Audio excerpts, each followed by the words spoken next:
Hello, everyone.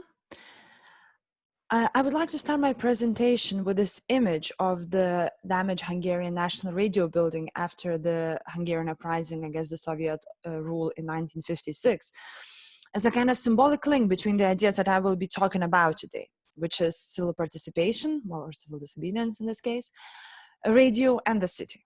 So my work, which is based on interviews taken with people involved with Budapest community radios, addresses the issue of participation and particularly how community music radio can become a platform for the exercise of citizenship, a kind of invisible tool for small-scale politics.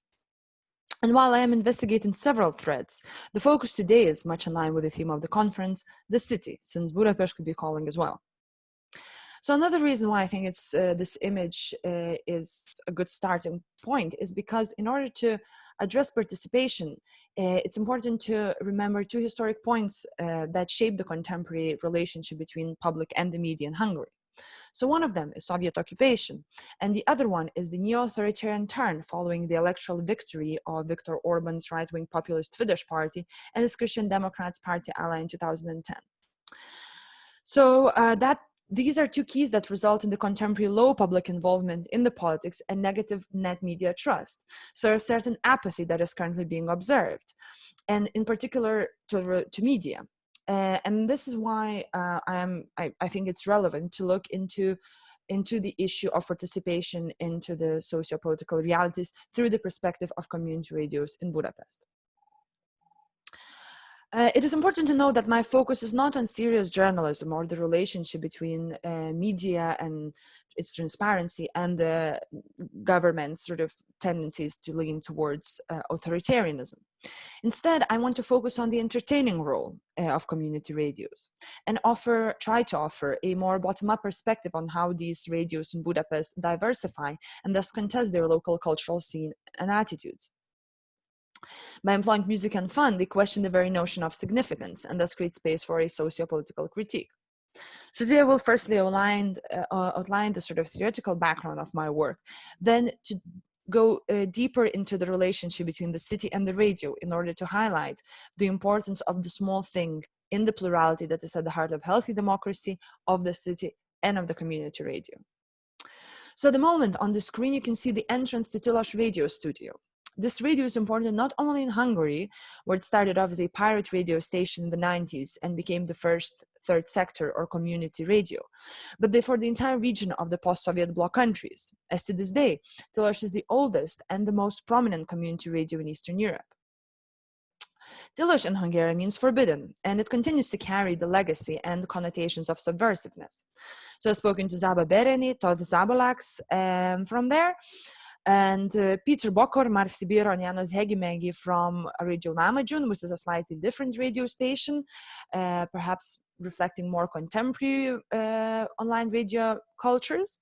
So unlike Tilos that broadcasts with Budapest range frequency, Lamajun is an entirely online.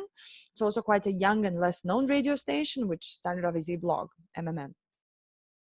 I've also spoken to Benedek Barkony, who used to lead a science communication show on the national broadcaster for 40 years before being fired for political reasons, and Lucia Dvardiova, who's a journalist and a radio host in various European community radio stations, such as Radio Kashmir in Berlin, Prague, and etc., etc. So apart from Benedek Barkony, all the people are involved with music either through production, journalism, practice, organization. So very much coming from this DIY and music nerds, as they themselves call, sort of perspective to the issue.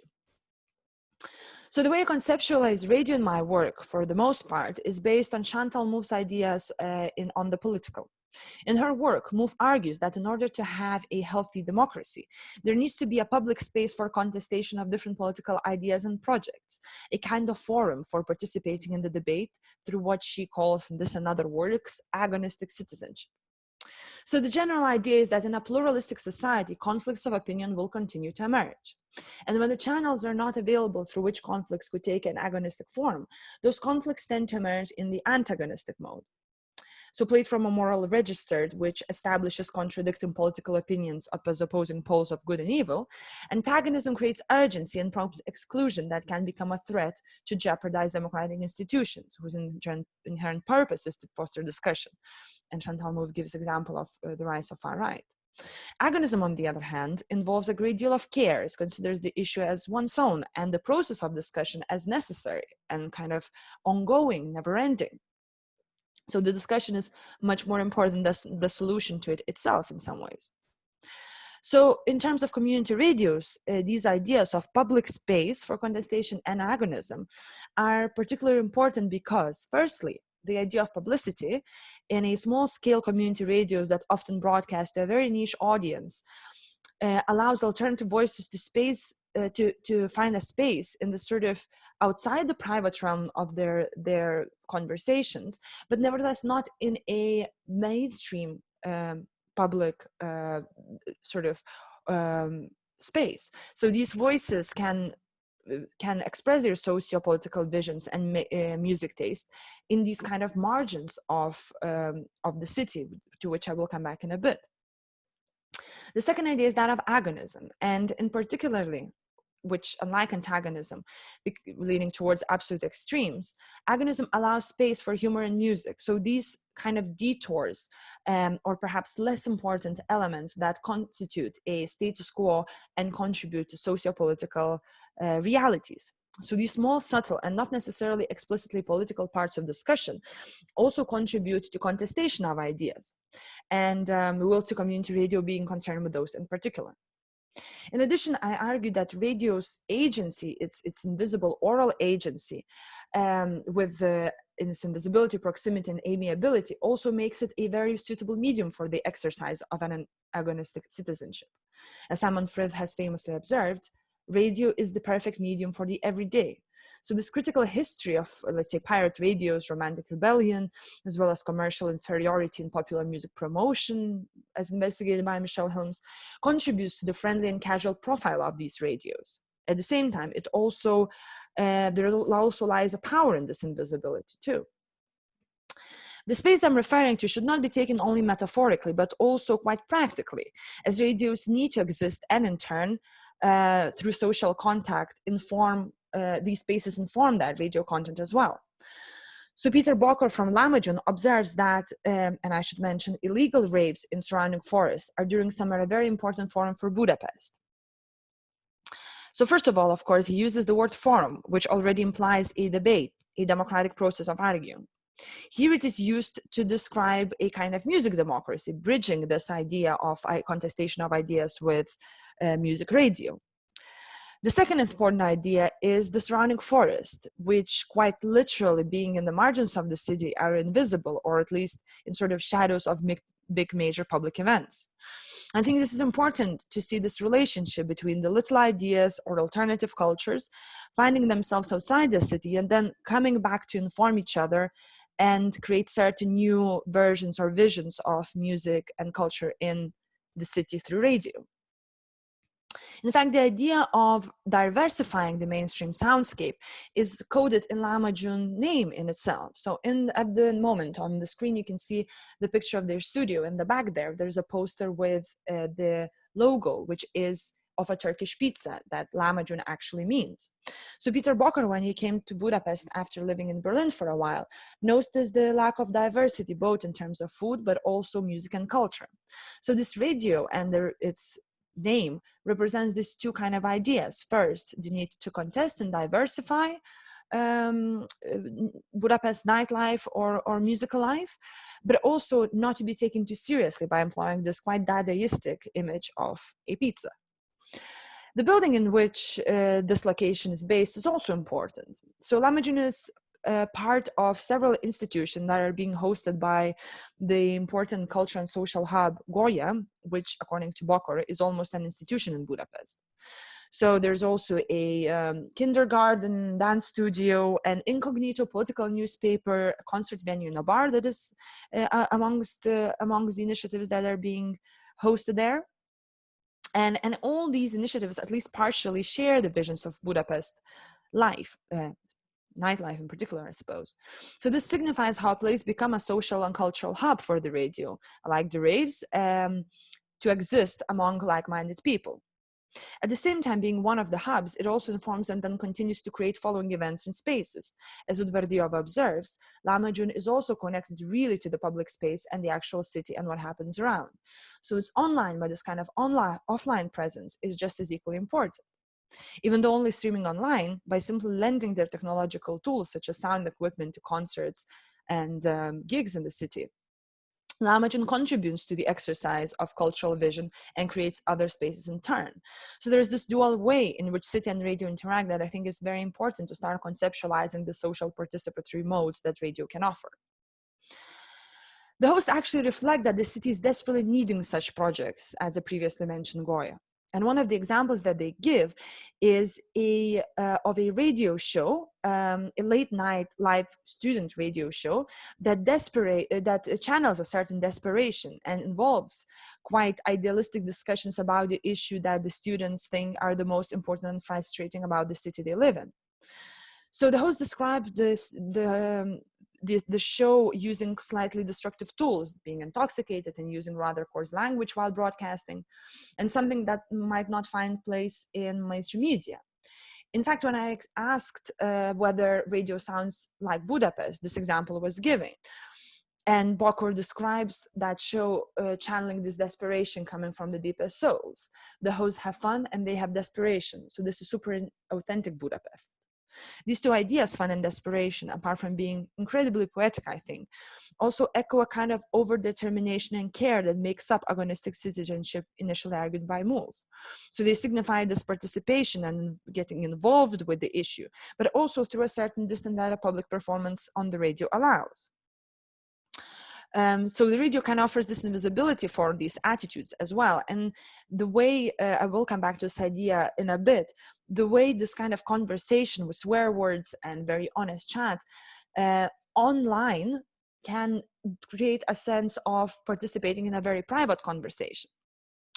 And also the fun element is that related both to this freedom of talking this way or expressing these views, and sociality, I think, is also very important when it comes to such expressions of desperation in the city. Another example of a more politicized interaction between, let's say, authorities and community media can be seen in Hungarian media and communication authorities' response to a rap song played on Radio Tilos. So Tilos being much more audible than Lamajun, perhaps language becomes a much more significant element in their broadcasts. So It's On by Ice was broadcast in 2010, shortly after the new legislation allowing the government to issue fines for unbalanced coverage has been passed. Based on claims that the song consists of inappropriate content for the young listeners, I think it was Fuck the Police in particular that was said, and was played during the daytime hours, the authorities issued a fine for the radio. In response, as well as to raise awareness to the situation, Tilos started an international campaign, but also responded directly by saying, okay, now we see the problem. You don't like these words. We absolutely understand. Can we get a list of unwanted words? Because then we can know. But we need it in all the languages which we use, which is English, German, French, Chinese, Serbian, whatever. So this quote is wit and revealing, because by pseudo-agreeing with the moral argument proposed by the government, it brings out a deeper absurdity of such legislation, and this issue, the premise of this, at the core of this law, the attempt and the impossibility to control community media. So to come back to Moulfe, this could be seen as a way of opposing morally fueled political act of alleged censorship, but a kind of irony.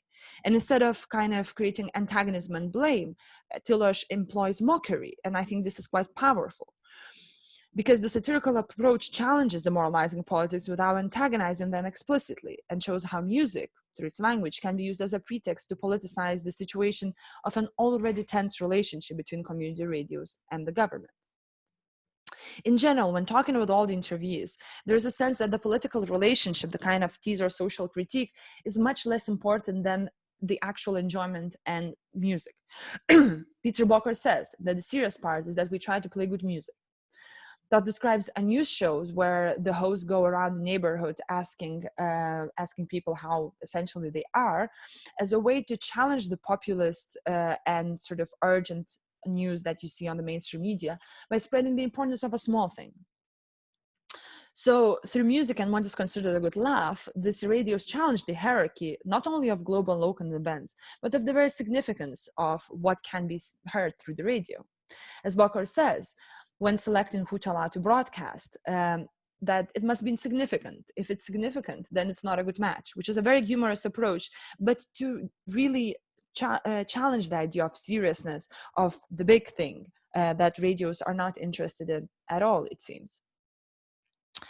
The potential to highlight a small thing also says something about the radio media and its ability to fit in a close, personal, everyday space of a listener.